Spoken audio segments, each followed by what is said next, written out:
لاہور سے راولپنڈی جانے والی اسلام آباد ایکسپریس کو حادثہ، کالا شاہ کاکو کے مقام پر ٹرین کی 5 بوگیاں پٹری سے اتر گئیں، 30 مسافر زخمی، مسافر اپنی مدد آپ کے تحت امدادی کارروائیوں میں مصروف، اندھیرے کے باعث امدادی کارروائیوں میں مشکلات کا سامنا۔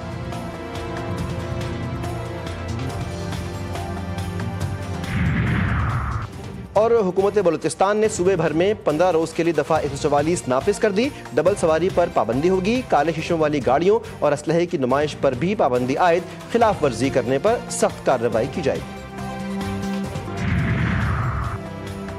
ایرانی صدر مسعود پزشکیان وفد کے ہمراہ 2 روزہ دورے پر پاکستان آئیں گے، صدر مملکت اور وزیر اعظم سے ملاقاتیں کریں گے۔ ترجمان دفتر خارجہ کے مطابق دورے سے دونوں ممالک کے برادرانہ تعلقات مزید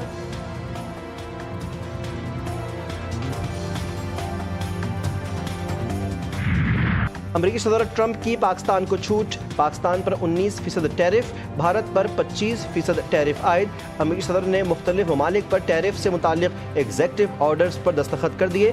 کینیڈا پر ٹیرف 25% سے بڑھا کر 35% کر دیا گیا، بنگلہ دیش پر 20%، ترکیہ اور اسرائیل پر 15% ٹیرف عائد کر دیا گیا۔ وائٹ ہاؤس کے ترجمان کے مطابق ان اقدامات کا مقصد امریکی معیشت، مقامی صنعتوں اور روزگار کا تحفظ ہے۔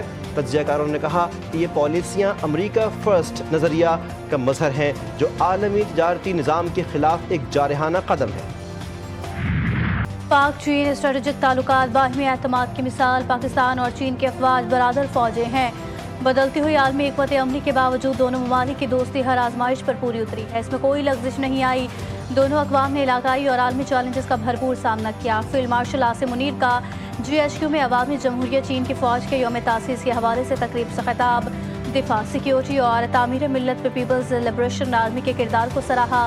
پاک چین اسٹریٹجک تعلقات پر روشنی بھی ڈالی۔ تقریب میں چینی سفیر کے بطور مہمان خصوصی شرکت، دہشت گردی کے خلاف جنگ میں افواج پاکستان کی قربانیوں کا اعتراف، PLA کے یوم تاسیس کی تقریب پر فیلڈ مارشل کا شکریہ ادا کیا۔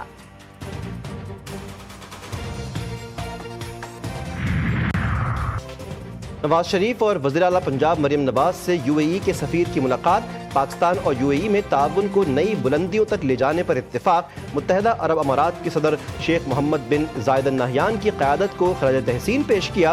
نواز شریف نے کہا کہ پاکستان اور UAE کا رشتہ محض سفارتی نہیں، ہمارا رشتہ وقت اور حالات کی آزمائشوں میں ہمیشہ سرخرو رہا۔ پشاور میں سرکاری ملازمین کا اسمبلی کے باہر دھرنا، پولیس کے مظاہرین کو منتشر کرنے کے لیے شالنگ، مظاہرین اور حکومتی مذاکراتی کمیٹی کے درمیان مذاکرات ناکام۔ ملازمین کا وفاق کی طرز پر 30% ڈسپرٹی الاؤنس کا مطالبہ، صدر ایمپلائیز گرینڈ الائنس نے دھرنا جاری رکھنے کا اعلان کیا۔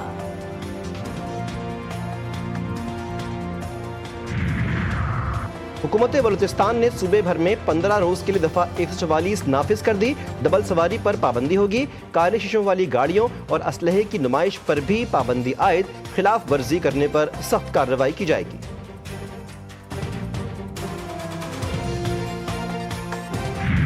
رحیم یار خان میں شیخانی پولیس چوکی پر کچے کے ڈاکوؤں کا حملہ، 5 پولیس اہلکار شہید، 2 زخمی ہوئے۔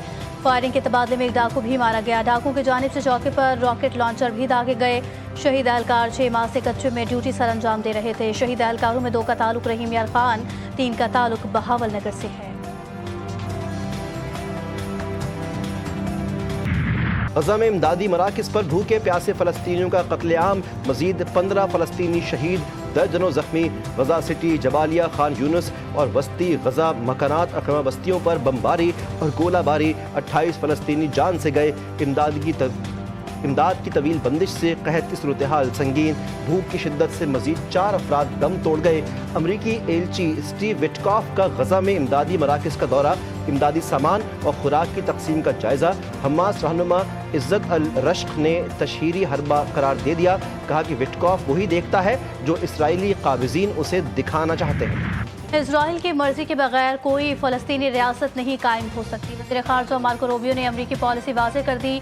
مارکو روبیو نے کہا برطانیہ، کینیڈا سمیت کوئی ملک فلسطینی ریاست قائم کرنے کی صلاحیت نہیں رکھتا۔ فلسطینی ریاست کو تسلیم کرنے کے منصوبے بے سود ہیں، یہ حماس کے لیے انعام ہے، اسے غزہ میں جنگ بندی قبول نہ کرنے پر مزید حوصلہ ملے گا۔ ویسٹ انڈیز کے خلاف ٹی20 سیریز کا پہلا معرکہ پاکستان کے نام، میزبان ٹیم کو 14 رنز سے شکست، 179 رنز ہدف کے تعاقب میں ویسٹ انڈیز کی ٹیم مقررہ اوورز میں 7 وکٹوں کے نقصان پر 164 رنز بنا پائی۔ محمد نواز نے 3 اور سائم ایوب نے 2 کھلاڑیوں کو پویلین کی راہ دکھائی۔ شاہین آفریدی اور سفیان مقیم نے ایک وکٹ حاصل کی۔ 3 میچوں کی سیریز میں قومی ٹیم کو 1-0 کی برتری حاصل۔ دوسرا میچ اتوار کو ہوگا۔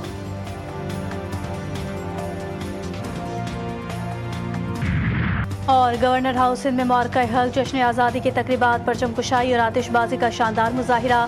پاک فوج، نیوی اور پولیس کے دستے نے سلامی بھی پیش کی۔